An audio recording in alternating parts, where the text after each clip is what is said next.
50ला 1, 50ला 1, 5ला 2, 5ला 2 कोणाला घ्यायचे त्यांनी कमेंटमध्ये सांगा. 50ला 1, 50ला 1, 5ला 2, 5ला 2. तर जय श्रीराम पब्लिक, मी तुमचा लाडका पंकज भोसले. स्वागत आहे तुमचं आपल्या नवीन व्लॉगमध्ये. तर आज निघालतो बघा आपण संत तुकारामच्या स्टेडियमकडे ते क्रिकेट मॅचसाठी. आणि हो काही आपल्या सर्व कार्यकर्ते यांची लावायची होती रनिंगची मॅच. लगेच वॉर्मअप करून घेतले सर्वांनी आणि ह्यांची होती रनिंगची मॅच. लगेच लागली बघा रनिंगची मॅच. सर्वजण पळत होते पण नंबर एकाचाच येणार होता आणि नंबर आला ते आपल्या रोहन भाऊचा पहिला. आणि लगेच लावली बघा थोड्या वेळानं आपली क्रिकेटची मॅच. आणि इथंच भांडण होऊ लागते. तर क्रिकेटच्या मॅचमध्ये कोण उतरणार खेळायला यासाठीच भांडण होऊ लागते. आणि हो काही आपले पाटील आणि प्रसाद पीपी आणि हो काही आपले हनुशेठ झाडालाच लटकत होते झाड पाडण्यासाठी वाटतं.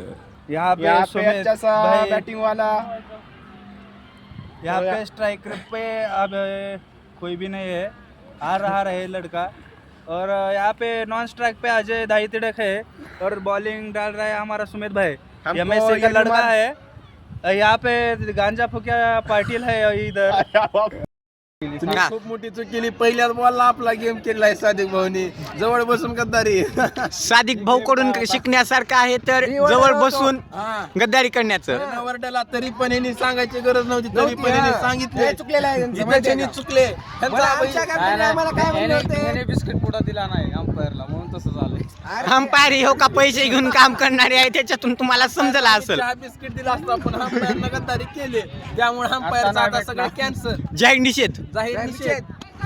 आणि नंतर लावली बघा बॅडमिंटनची मॅच आपल्यात आणि निळूभाऊच्यात. पण जिंकले ते आपले निळूभाऊच. काही विषय नाही, निळूभाऊ जिंकले तरी पण का तर आपण दोघं भावच आहोत. आम्ही बॅडमिंटनची मॅच खेळालतो दोघजण का तर ते कोण का होणार जिंकल म्हणून. आणि नंतर लावली अभिची मॅच. आणि सर्व झाले की आम्ही तिघं त्रिमूर्ती निघालो बघा घरी. तर कसा वाटला आजचा व्लॉग नक्की सांगा. भेटूया नेक्स्ट व्लॉगमध्ये आपण.